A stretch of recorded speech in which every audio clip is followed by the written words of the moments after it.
you like שוב מזכיר, לא ייעוץ פיננסי, תהיו חכמים. אני כבר מעדכן מה קורה. And those pandemic effects include both shifts in demand and also playing a role in, not solely causing, but playing a role in the supply side constraints that emerged.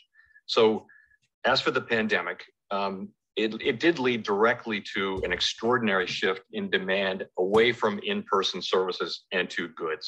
And that shift, of course, was a major contributor to inflation in goods prices, which was really the main inflation story at the very beginning when inflation broke out suddenly in March of 2021. It's worth remembering that inflation actually declined in the early stage of the pandemic and then suddenly rose up in March of 21.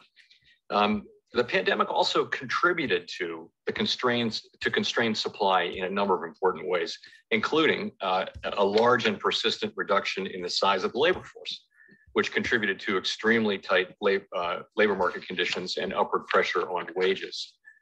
Also, the turmoil in global supply chains was probably caused to some extent by pandemic-related shutdowns as well as strong demand, and particularly goods demand.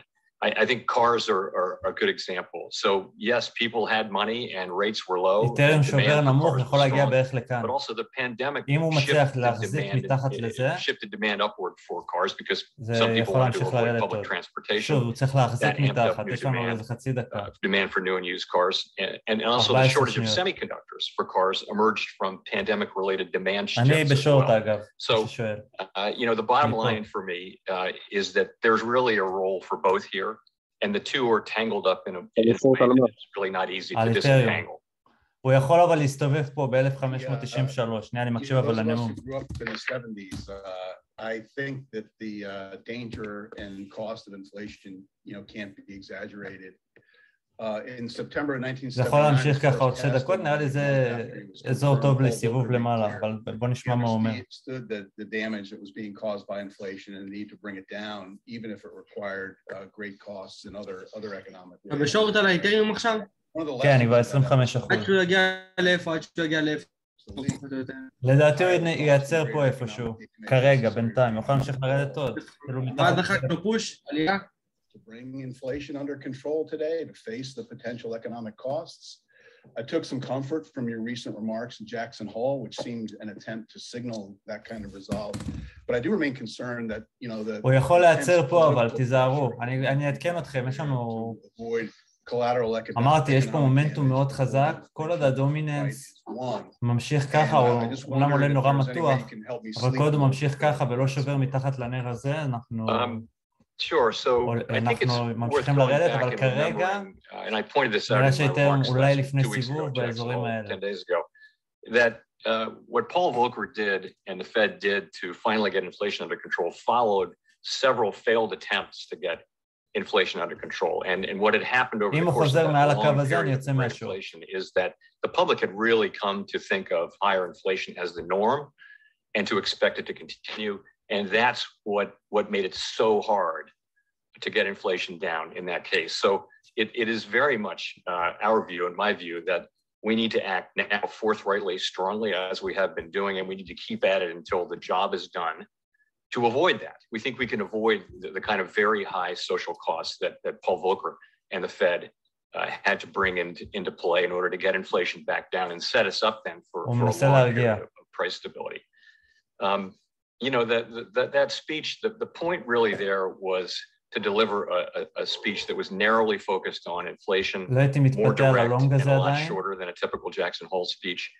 And I thought that what was appropriate was a very, kind of concise and focused message. To your question, the message really was that the Fed has and accepts responsibility for price stability, by which we mean 2% inflation over time. That, again, to your question, the longer inflation remains well above target, the greater the risk that the public does begin to see higher inflation as the norm. And that has the capacity to really raise the costs of getting inflation down. So finally, history cautions strongly against prematurely loosening policy. I can assure you that my colleagues and I are strongly committed to this project, and we will keep at it until the job is done. I can also assure you that we never take into consideration external political considerations. You know, we are accountable to the public through Congress. That's a very fundamental, important aspect of our work. But we do not, we focus solely on the goals that Congress has given us. אני מסתכל על הנאום שלו. לכמה זמן? על מה אתה מדבר? כל נר, כמה זמן? פה זה רבע שעה, פה זה דקה. פה זה דקה, פה זה רבע שעה. רבע שעה, דקה. דקה, דקה, רבע שעה, רבע. שתיים רבע שעה. דקה ודקה, ופה רבע שעה ורבע שעה. כרגע אני עדיין בשורט, הוא לא סגר מעל הקו הלבן. והנסדק עושה נמוך ברמרקט חדש. By many accounts, this move has created some more uncertainty in the market, as Jim mentioned. And coming at a time when inflation now has increased so markedly, it creates concern that despite your stated resolve, the commitment to price stability has become less strong. Should you consider modifications to this framework to assuage these concerns and better manage short-term expectations? So the framework, we began the work on the new framework in 2018, and we announced the results in August of 2020. And it really followed 25 years, basically, of global disinflationary forces. And the problem was that monetary policy rates were close to the effective lower bound much too much of the time, much too close, and even during good times. So that meant that central banks were having a hard time all over the world, you know, finding ways to support the economy when it was needed. And that's why central banks, including the Fed, resorted to things like forward guidance and asset purchases. So that's why we did that. But the changes that we made were sort of a very mainstream part of literature and makeup strategies. But really the point of our framework changes, the point of all of them was to, and we said this very clearly, was to have inflation expectations well anchored at 2%. The average inflation target idea was meant to support having inflation expectation. That is the goal at 2%. And the reason is that we believe that the public's expectations of future inflation will play an important role in the actual path of inflation. So that is kind of the fundamental basis of our framework. And as I just discussed, it is very important that inflation expectations remain anchored. I think the evidence today is that if you look at longer term expectations by households, businesses, and forecasters, and also markets, you'll see that they are pretty are higher because of high current inflation, and also the clock is ticking. As I mentioned, the longer that inflation remains well above target, the greater the concern that the public will start to just naturally incorporate higher inflation into its economic decision-making. And our job is to make sure that doesn't happen. And we're committed to doing that job. It seems to me there's a chance that there's a real risk that the labor market, that the labor shortages persist. Does that create a risk that takes some of the ability to manage this process out of your hands? To the extent that there continue to be labor shortages, does that then feed into expectations that the public has about inflation, as you mentioned very prominently? Well, I think you're right that if it does turn out that we are in a world of a persistent labor shortage over time, that'll be a challenging world for companies, and it will certainly create upward pressure on wages and that sort of thing. Today, the labor market demand is very, very strong still in the labor market. We're still printing new payroll job numbers at a high level. Wages are running at elevated levels. And so we think by our policy interventions, what we hope to achieve is a period of growth below trend, which will cause the labor market to get back into better balance, and that will bring wages back down to levels that are more consistent with 2% inflation over time. That's what we're trying to achieve. The shock to labor supply that we got from the pandemic was large and unexpected, and unfortunately persistent. I will say that just in the very last labor market report that we got last Friday, we did see a welcome increase in labor force participation. Nonetheless, still a full percentage point below where it was before the crisis. And I think it's important as a society that we have measures in place to support a strong labor market and high labor force participation. And that goes beyond, what we can accomplish with monetary policy. You've made some contrast to how things are different today. What's different today than the high inflationary period of the late 70s and early 80s? I guess some other distinctions are, I remember as a student in Boston in the early 80s, in the days before the internet, I remember seeing people actually line up at the Fidelity office to see the monetary aggregates released on a weekly basis. The money travels through the economy's change. Friedman first said that inflation. זה הדולר, כן, הוא טס למעלה, הוא נורא מתוח. הוא נורא מתוח, זה מסמן לי שאולי אנחנו לפני איזה סיבוב למעלה. When you look at the huge spike in spending and say the Fed's printed all this money, so of course we have inflation. So I graduated from college in 1975, which was close to peak monetarism, and there was quite a focus on monetary aggregates, and I recall it just as you do. So to go to this current situation, so as part of our response to the pandemic, we did resort to large asset purchases to address what were pretty severe disruptions in markets, and then also to support the economy, and our balance sheet expanded dramatically. But remember that our don't actually increase the quantity of government obligations held by the public. It really changed the mix because we issue bank reserves to pay for those securities. So we're not changing, the quantity of obligations. That is not to say that money growth wasn't high. It was, of course, extraordinarily high in 2020, and then slowed down in 21, and now is quite sluggish.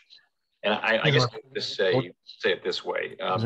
Whatever caused, there are different theories on what caused the inflation so suddenly jumped up out of the ground in March of 2021.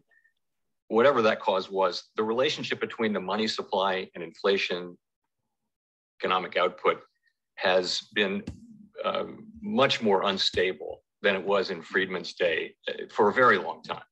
And so literally changes in monetary aggregates have not had a consistent, reliable relationship. They haven't been a good predictor of the economy or inflation. Now, of course, the economy is ever changing, and that too could change. נראה שהכיוון זה קצת יותר לונגים, אבל עוד לא בטוח. אני רוצה לשמוע מה הוא אומר, אבל נראה שהכיוון מתחיל להיות לונגים. A good way to think about policy or about inflation. It's more about demand and supply and things like that. So that's where we would be on that. עוד לא לונגים, לא למהר. That actually calls to mind, אבל אם כן לונג על האיתריום, נכון? Into a fully discretionary fiat money system. And so we do like to socialize and promote alternative frameworks that could policy and a market direction that eliminates some of this discretion. Jim mentioned that a consistent theme over the years of this conference has been potential monetary rules. And, that kind of calls into question whether inflation and prices are really the best targets to use for monetary policy. Some folks have advocated for a rules-based system, such as, targeting nominal GDP is something we've heard a lot about in recent years, partly because, as you say, monetary policy is not suited to address, well suited to address supply shocks. Could you share with us some of your thoughts of that type of approach and whether it's something that you would consider? So more broadly on rules, of course, Taylor rules have become part of the fabric of economic analysis, and particularly monetary policy analysis, in ways that must be far greater than John Taylor could have hoped when he wrote his original article in 1993. So, but no central bank and the Fed has never explicitly tied our monetary policy decisions to any formula, including Taylor rules. But Taylor rules, nonetheless, are ubiquitous in all of the work that we do. You have to have a variable, or a way and a model of explaining how monetary policy will react, and some kind of Taylor rule is now very much part of the way we think. In terms of nominal income targeting, and by the way, I know that Cato and is one of the home courts for nominal income targeting, along with Mercatus and some others. And I know that this is a lot of well-known experts, many of them at your institution, do support nominal income targeting. And I'll just say that, we've looked at that, I've looked at that, and really come to the view. עוד 5 דקות, נפתחת הבורסה. אני מוכן לתפוס פה לונג, ואני אגיד לכם את האמת. לא בטוח, כרגע אני עדיין לא יצאתי מהסטופ שלי באתריום, אבל לפי איך שהדולר זז בצורה כאילו כל כך חזקה למעלה, מתוחה למעלה, יכול להיות שעוד 5 דקות נקבל פה פתיחה מאוד מאוד אגרסיבית למעלה. אז תהיו מוכנים לזה. זה או שזה ישבור חזק למטה. כמובן, אם אני אעשה את אחת מהטקטיקות שלי קורות, רק אז אני אקח עסקה, אני לא סתם מאמר שזה יעלה או ירד. יש לי סטאפים מאוד מאוד ברורים ללונג ושורט, וכרגע הדולר מתחיל לראות לשורט, אבל עוד לא. אז אני מחזיר את הדבר.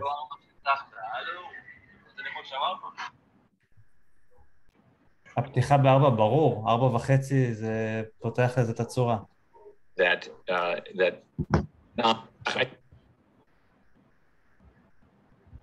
I think that's a very happy process, and כרגע אני עדיין בשורט, אבל אני מוכן לקדם סטופ ברווח, ויכול להיות שבפתיחה של הבורסה כבר נראה לונג, או ברבע שעה הראשונה. שוב, אני לא אסוחר ישר בפתיחה, לא מהמר, יש לי טקטיקה מאוד ברורה, ורק אם היא תתקיים אני אקח עסקה. It comes down to is nominal income targeting the best way. יצאת מהשורט? לא, אני עדיין בפנים עם סטופ מקודם. And part of that just is that it would be, I think, very difficult to explain זה איתריום to the בדקה, זה public איתריום the ברבע relationship שעה. of a nominal income target, nominal GDP target to those goals. It's just, it's a level of complexity that, even some economists and policymakers struggle with, let alone the general public. So it seems like it would be a reach to sort of put the, for us to have that נראה מאוד חיובי ללונג, כאילו ברמה הטכנית. אני לא יודע מה יקרה בפתיחה, אבל גם הדולר מאוד מתוח, גם הנסדק נראה מאוד טוב ללונג. גם יש פה הרבה שורטיסטים כבר פה ופה וכל זה.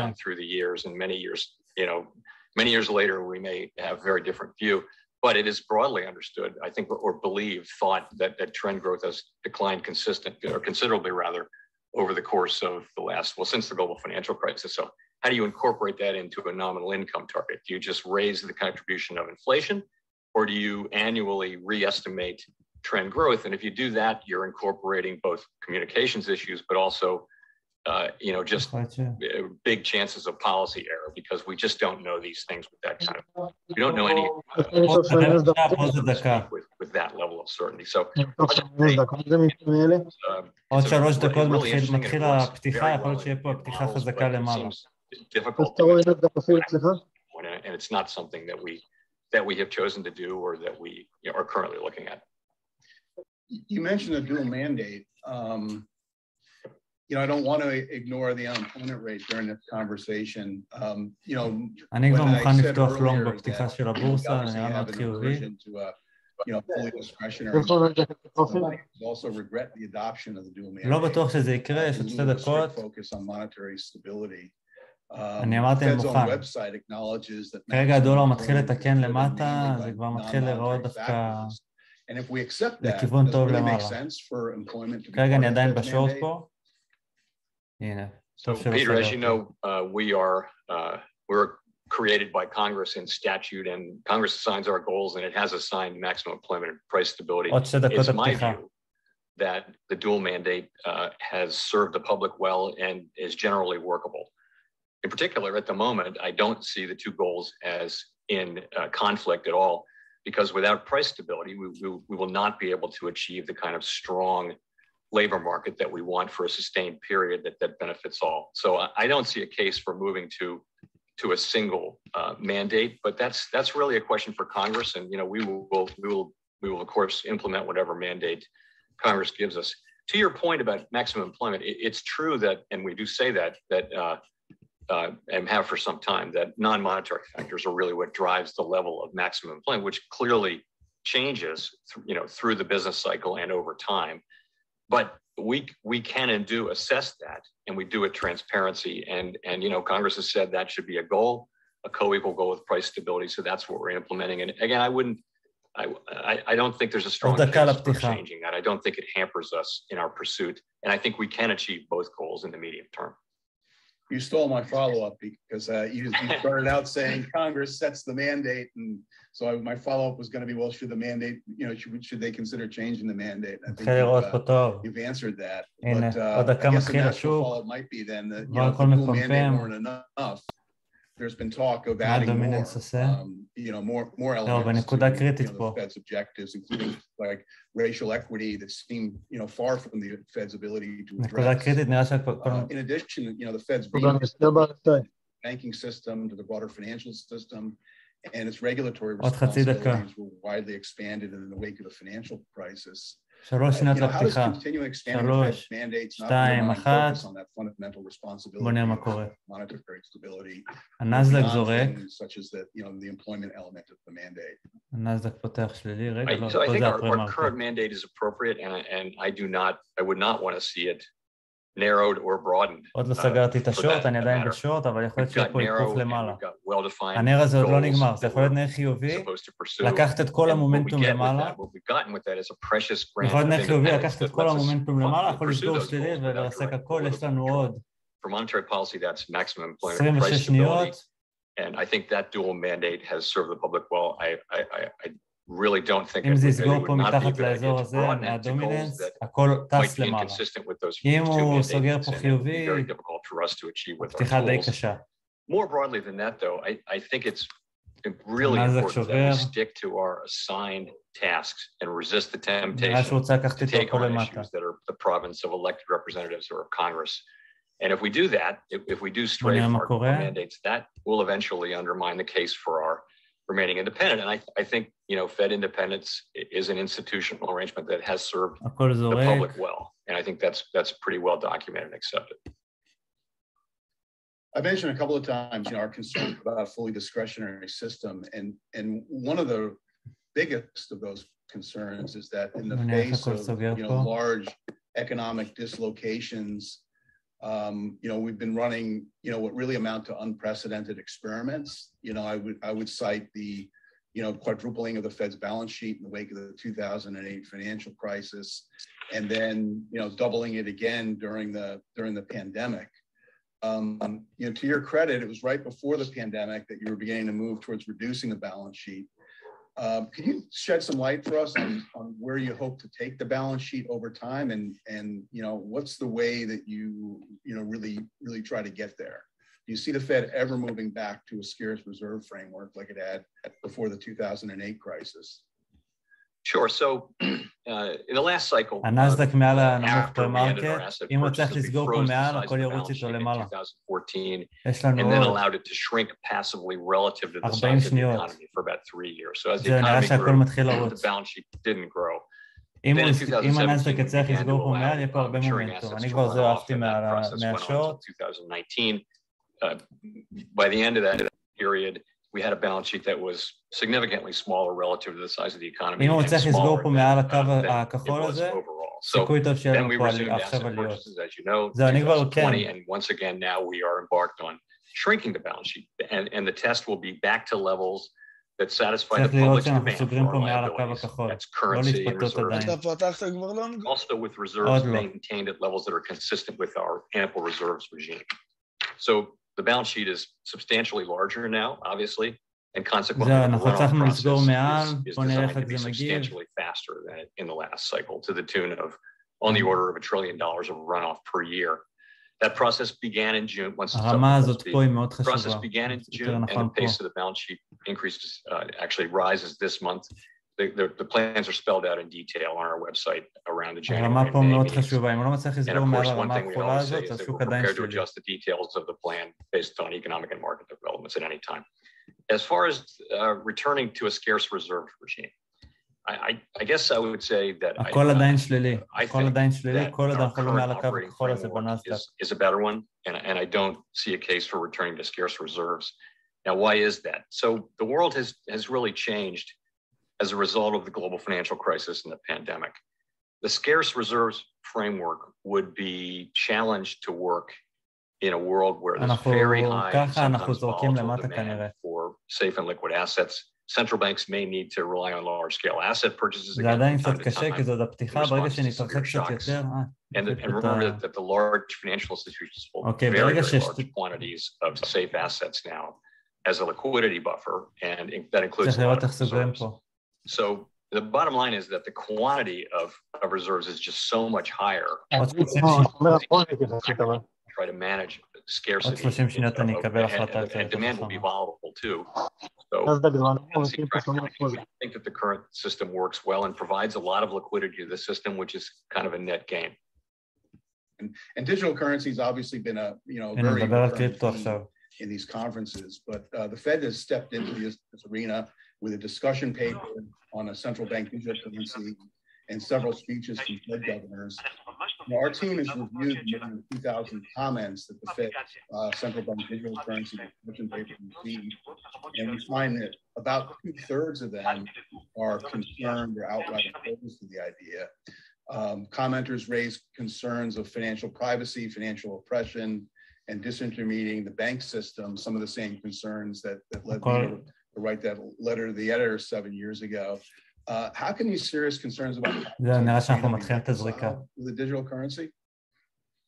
Let me start by saying that we haven't made any decisions at all about whether to issue a CBDC, and we continue to evaluate the pros and cons and look at the technical questions and the policy questions, and we expect that evaluation process is going to take some time appropriately. So secondly, I'll say that we do not intend to proceed with issuance of a CBDC without clear support from both the executive branch and from Congress, ideally in the form of a specific authorizing law.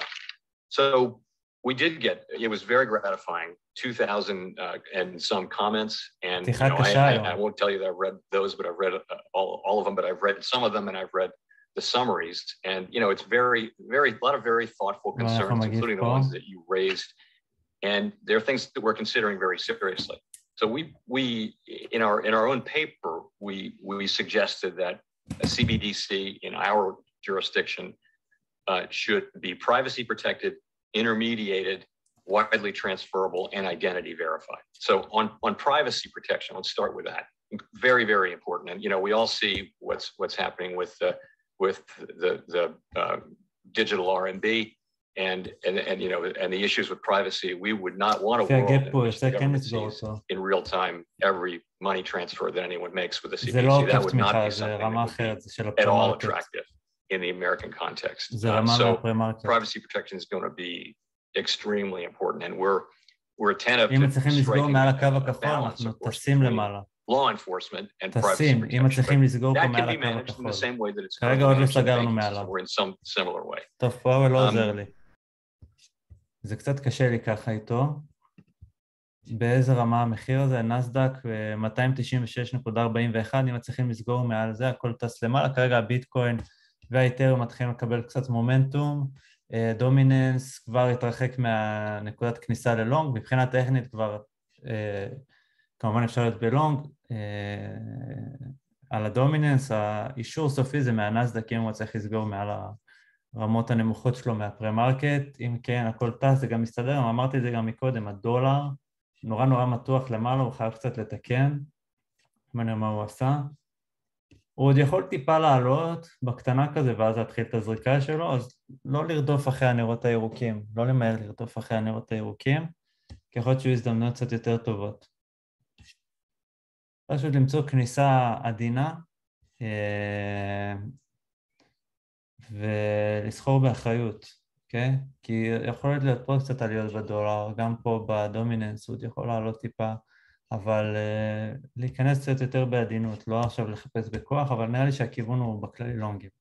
אני אסביר מה זה דומיננס אחר כך. אני עוקב אחרי הנסדק כרגע, כרגע אני יותר בייס לכיוון של לונגים,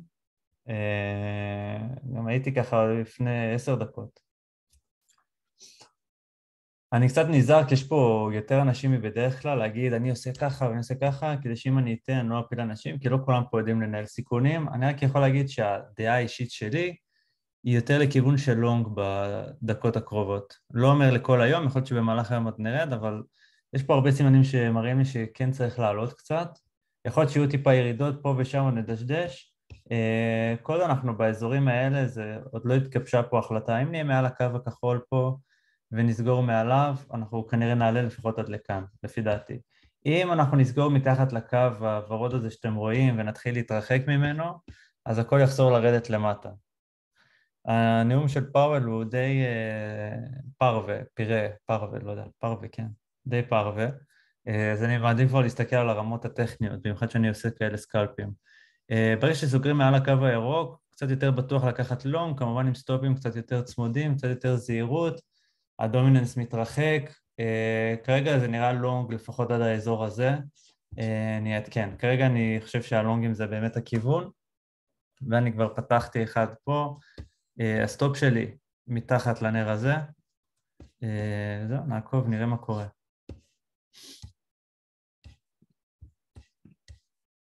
נר של דקה אני מסתכל. אוקיי? יכול מאוד להיות שיבוא פה עוד מהסיבוב. או פה, כזה כאן, למעלה, או טיפה למטה, ואז פה זה יסתובב. צריך לעקוב, להסתכל, לא להתרגש מכל תנועה, אנחנו כבר די מתוחים פה.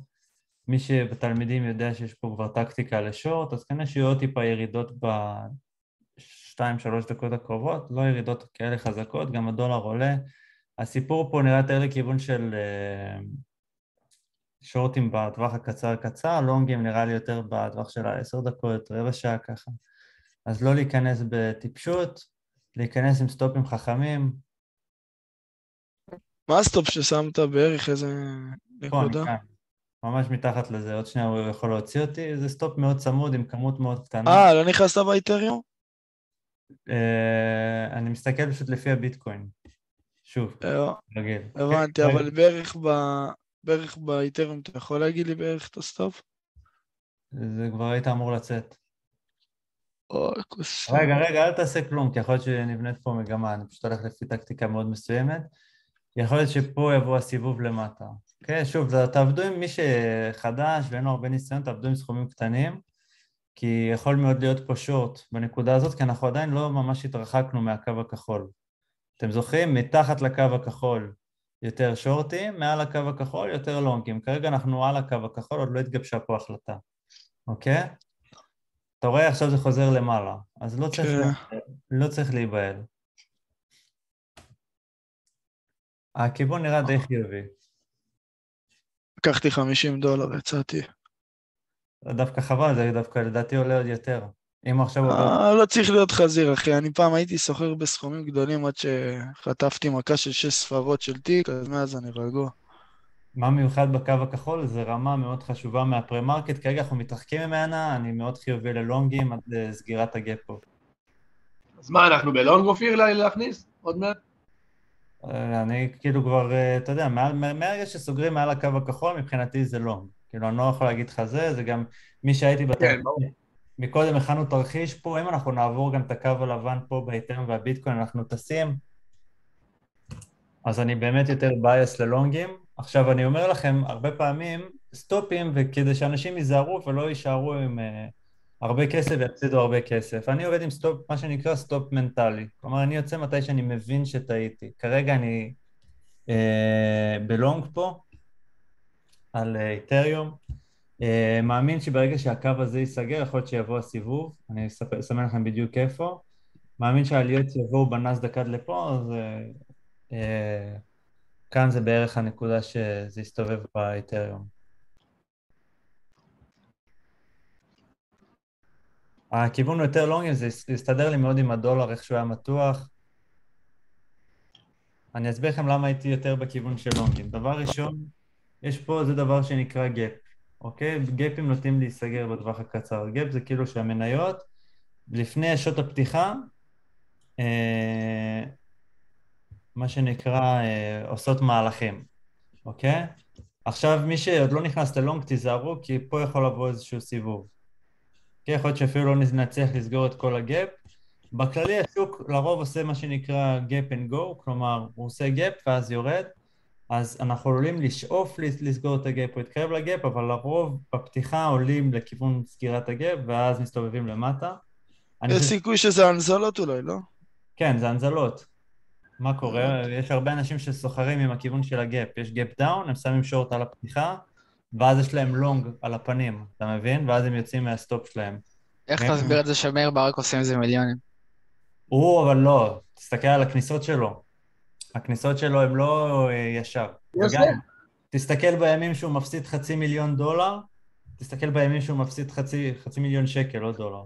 תסתכל בימים שהוא מפסיד $500,000, מה קורה לו? כן. עכשיו, למה הייתי... עוד פעם, סגרנו מעל רמה מאוד חשובה מהמסחר המקדים. הדולר היה מאוד מאוד מתוח, אם אני מסתכל פה ברבע שעה. מאוד מאוד מתוח. הוא כבר סגר את האזור שהוא היה צריך לסגור. כרגע אנחנו מגיעים לרמה מאוד חשובה באתריום, ופה אנחנו מתכוננים לסגירת הגאפ. פה כבר הייתי מתכונן לצאת, אני ב-41%, 43% רווח. פה כבר הייתי מתכונן לקחת לפחות חלק מהסכום, לפחות חצי מהסכום, כי פה יכול... אופיר, אני באיזה 70%, אחי. תתחיל להוציא קצת כסף, 75%, 50%, לא חייב הכל, כי זה יכול להמשיך. לקחתי 50. זהו, עכשיו 50, אני נגיד עכשיו ב-50, אני יכול לקחת 50, לקדם סטופ, אני אפסיד פחות, אבל אם אנחנו פורצים את הדגל הזה, ממשיכים לטוס למעלה, אוקיי? ממשיכים לטוס. אבל אנחנו בנקודה קריטית, לכן חשוב לקחת חלק מהסכום, ולהיות מוכנים לצאת ברווח שהוא קצת קטן יותר, אבל להבטח רווחים, אוקיי? בנקודה הזאת מאבטחים רווחים.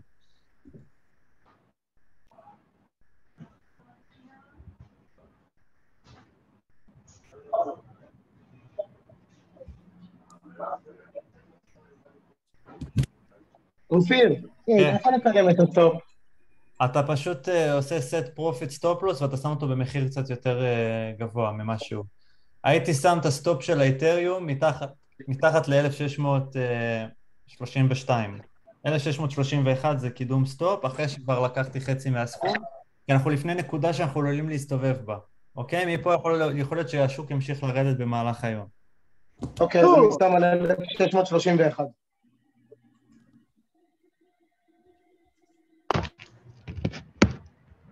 כן, הכל, רון, הכל, ביטקוין ואתריום זה הכל אותו דבר, נסדק זה הכל אותו דבר. כרגע המומנטום החיובי ממשיך. תודה רבה, אני הייתי דניאל משה. כמה כסף עשית? כמה עשית? $170, 20 דקות. תהנה כפרה. זה בריא.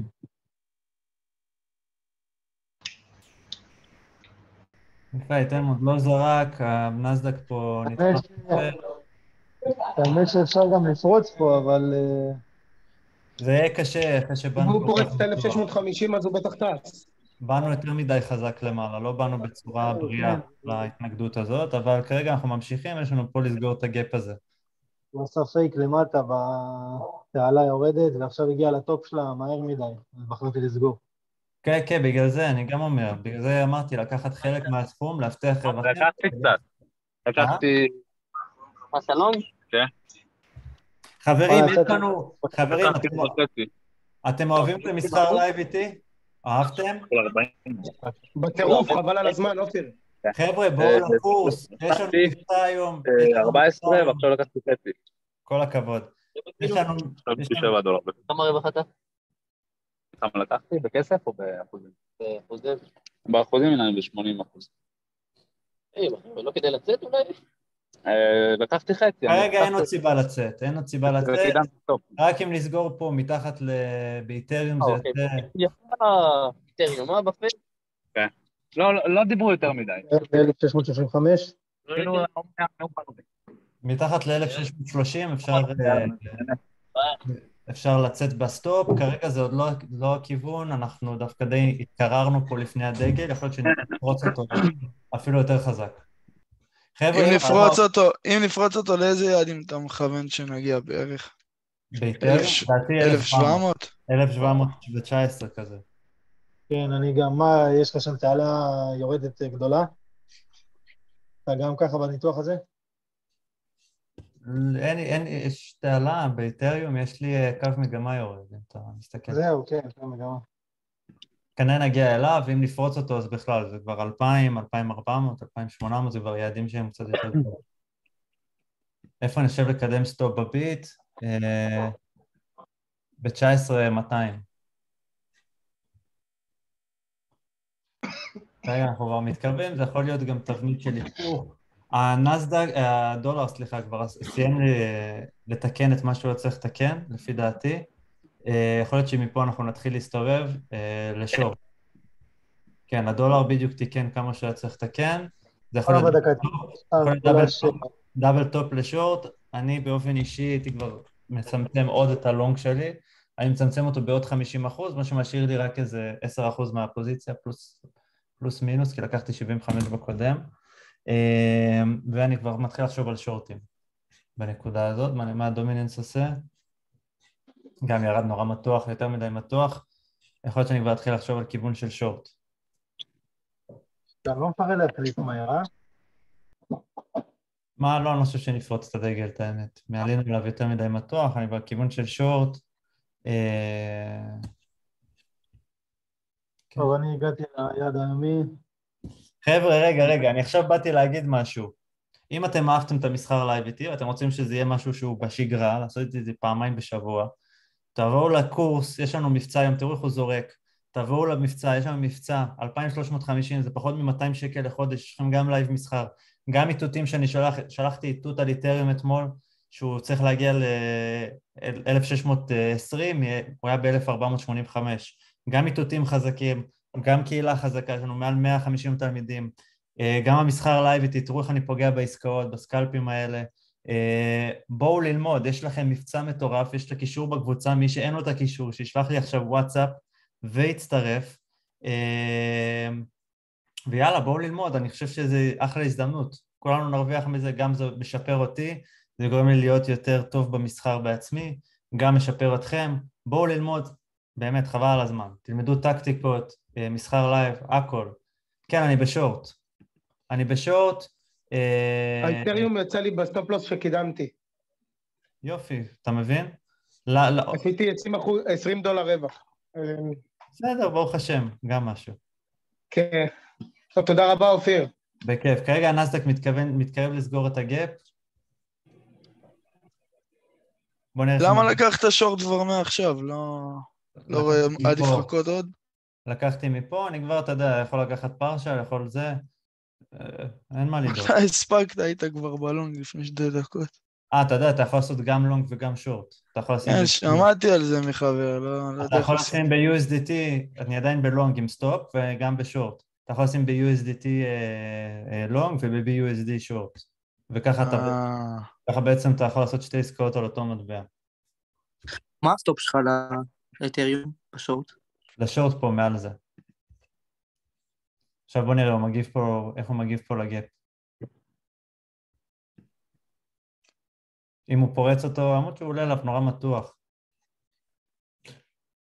בוא נראה איך הוא מגיב פה לגאפ.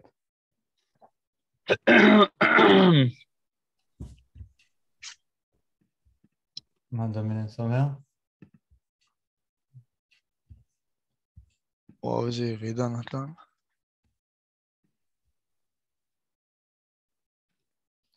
יופי, הוא מגיב פה לגאפ בצורה די שלילית. צריך לראות איך הוא סופר את הנר עוד 9 שניות. אופיר, זה לא מתקרב לגולדן קרוס באתריום? אין לי פה ממוצע 50 ו-200, יש לי פה EMA 9 ו-200. הנה, אבל הנה, עכשיו רואים את העלייה בגלל הדבר הזה, שלו. לא, זה היה השיא שלו הדבר הזה. הנה. פה, אתה רואה גם זה היה השיא של הירידה. טוב, אני מוציא חצי מהפוזיציה מהשורט, אני מצמצם אותה קצת, שאני לא אפסיד בעמלות לפחות, אם אני אתן. אם אני מצדק, אז אני ארוויח קצת פחות, לא קרה כלום. אופיר, איך ידעת שזה השיא של הירידה? כאילו, מאיפה אני אמור לדעת דבר כזה? אני אלמד אותך בתוכנית הכשרה, תבוא ללמוד. אני נמצא בתוכנית הכשרה, אז לא... אז יש לך את אותו עיקרון של הסכין, אתה פשוט לא רואה פה אתה לא רואה פה את הרמה שסימנתי, אבל הנמוך פרמרקט זה סוג של השיא של הירידה, גם אם אתה מסתכל, ברבע שעה לך טקטיקה מספר 1.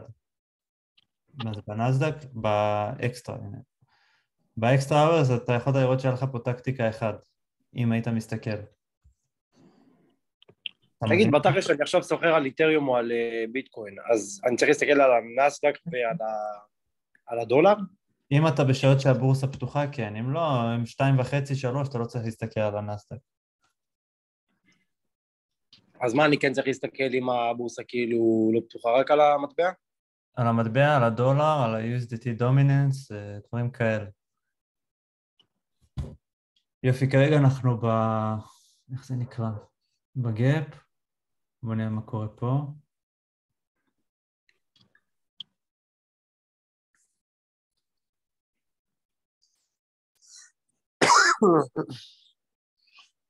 עופר, מה אתה ממליץ? וויבול או את הטריידינג ויו? למסחר ימי וויבול, לסווינג טריידינג ויו. סבבה, תודה. מישהו שואל אותי משהו באנגלית, אז אני לא מבין מה הוא שואל. מילים בעברית, אני מתכוון בעברית, אבל כותב. ואני יכול לדבר איתך אחרי הלייב בוואטסאפ? כן, אתה יכול לשלוח לי כבר עכשיו הודעה. זהו, הוא פרץ את הגאפ.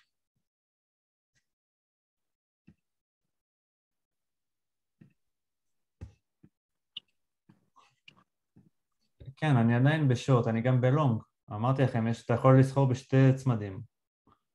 אם אני אצא פה בסטופ, אני יוצא כאילו ברייק איבן, אני לא יוצא בהפסד. אני יוצא כאילו, לקחתי חצי פה, שכבר אמרתי אולי זה כבר לא ילך, ומקסימום אני יוצא, אני מפסיד, לא מפסיד כלום, כי חיסיתי את העמלות. אני עוד לא בסטופ שלי, הוא גם עלה נורא מתוח מעל כן, זה נראה לי פייק. נראה לי פייק הדבר הזה. אני לא מסתכל על הזהב עכשיו, אני גם לא כל כך סוחר בזהב. יפה, פה יש לנו עוד אזור חשוב מהפרמרקט, אז לנסדק יש הרבה דברים על הראש בשביל באמת לפרוץ היום, ואני חושב שזה היה מזויף הפריצה הזאת.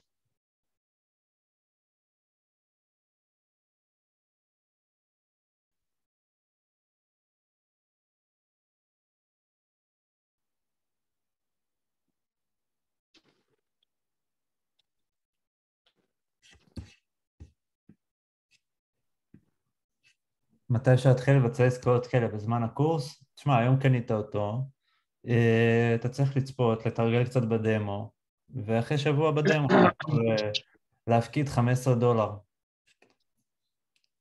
יופי, זה נראה שהשוט שלי הולך טוב, אם יפרוץ פה אני אחזק, אם לא אני פשוט אשאר עם אותה כמות. נדבר בנר הבא כאילו. איזה דמו? יש לך בקורס איך לסחור בדמו. יש סרטון איך לסחור בדמו.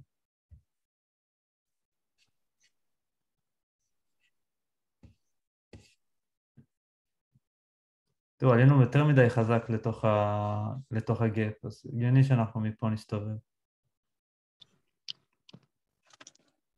אנחנו כבר פה באזור קריטי בביטקוין. היתרם יחסית חזק לעומת הביטקוין, אבל עדיין, אם הביטקוין נשבור ליתרם לא יעזור כלום. לא יעזור לו כלום.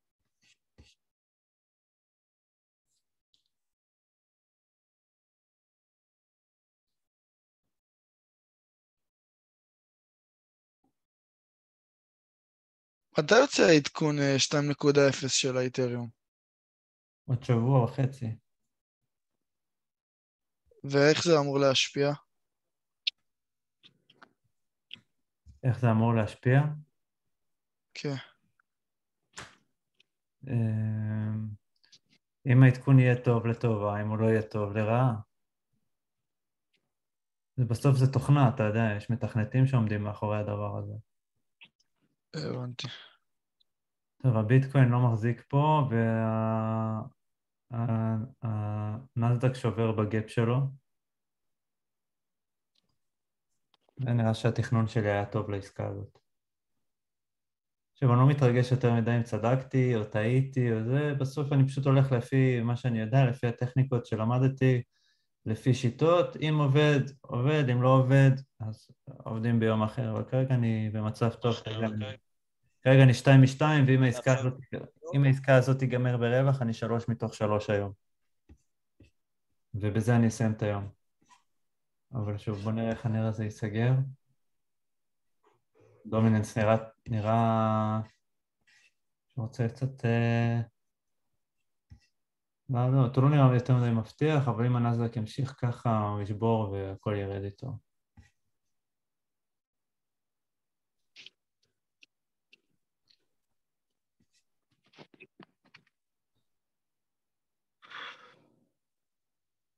הדומיננס עושה דאבל טופ, לא? דאבל בוטום, אבל כן, זה לא... כן, סליחה. הקונטקסט של הדאבל בוטום הזה, אני לא אוהב אותו. זה קונטקסט לא טוב, זה קונטקסט שדווקא משדר לי שהוא רוצה להמשיך לרדת. אבל בוא נראה, אני כרגע עדיין בשורט. צמצמתי עדיין, מזכיר חצי פוזיציה, אז אני כבר פחות כסף, כאילו, אני לא ארוויח פה את מה שהייתי מרוויח, אבל אני כבר 2-2, אז אני פשוט לא רוצה לדפוק את זה. רוצה לסיים את היום בטוב.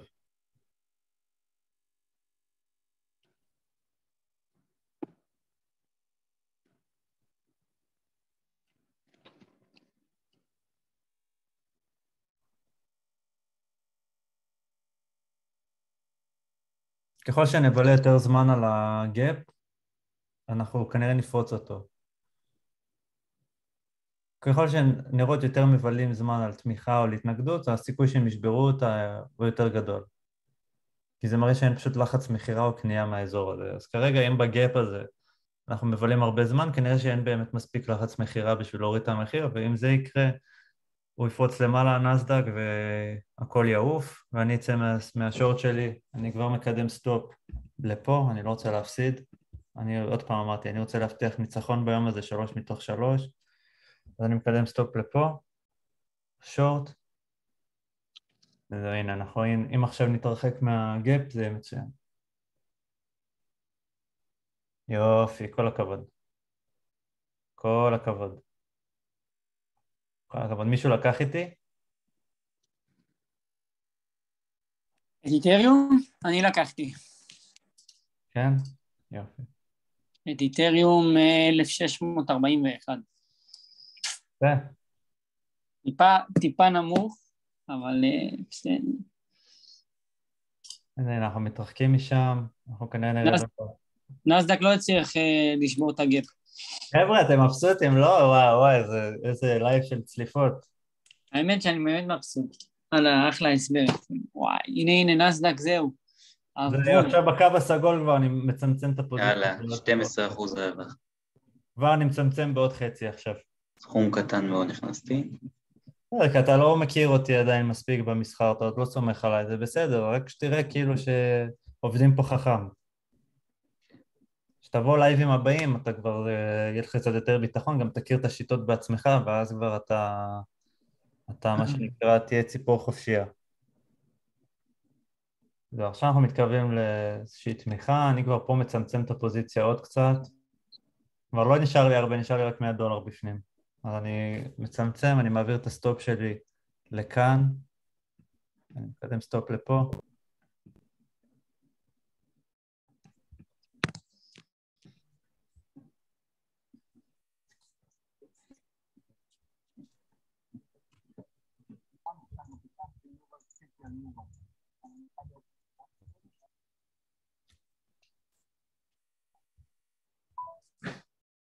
אופיר, איך אתה מקדם סטופים דרך הגרף ולא דרך ה... אני רק מסמן לכם, אני עושה את זה באפליקציה גם תוך כדי. אוקיי, הבנתי. יש שתהיה אפליקציה לקריפטו שאפשר לסמן את הגרף. יפה, עכשיו מי שבשורט תיזהרו כי הולך להיות היפוך עוד שנייה. וואו, אנחנו בא ב-25%. אז כדאי שתצאו. אני יצאתי בטעות, אבל יצאתי טוב. הולך להתהפך.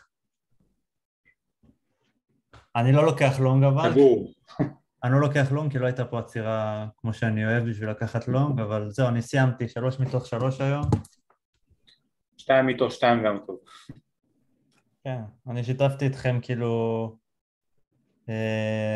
סוג אחד, כאילו 2 עסקאות, עסקה אחת כבר באתי איתה לפני הלייב, אז כאילו אז זה, אבל זהו, אני 3 מתוך 3, אתם 2 מתוך 2.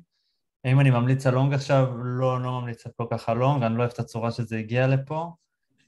בכללי השוק הוא קצת איפי, הייתי ממליץ לפתוח, לא ממליץ כלום, פיננסית, כן, אבל הייתי ממליץ לפתוח את המחשב עוד איזה חצי שעה, שעתיים, לראות מה השוק עשה, ואז להחליט, כי כבר החלטות שהתקבלו עכשיו הן קצת יותר גורליות. אנחנו בשעה די קשה בשוק.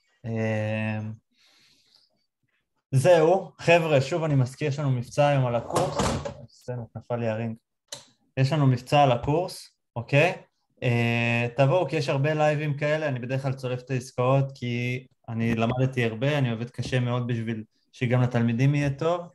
יש לנו מבצע היום, אז תבואו ללמוד, תצטרפו אלינו ללייבים על בסיס שבועי, ותנו, גם תוכלו לאט לאט להרוויח, גם תקבלו את האיתותים, וגם תלמדו, אשכרה תקבלו עוד טקטיקות, עוד כלים, יש לנו 5 טקטיקות למתחילים, 5 טקטיקות למתקדמים, יש לכל הרמות, כל האנשים התקבלו בברכה, רק להגיע.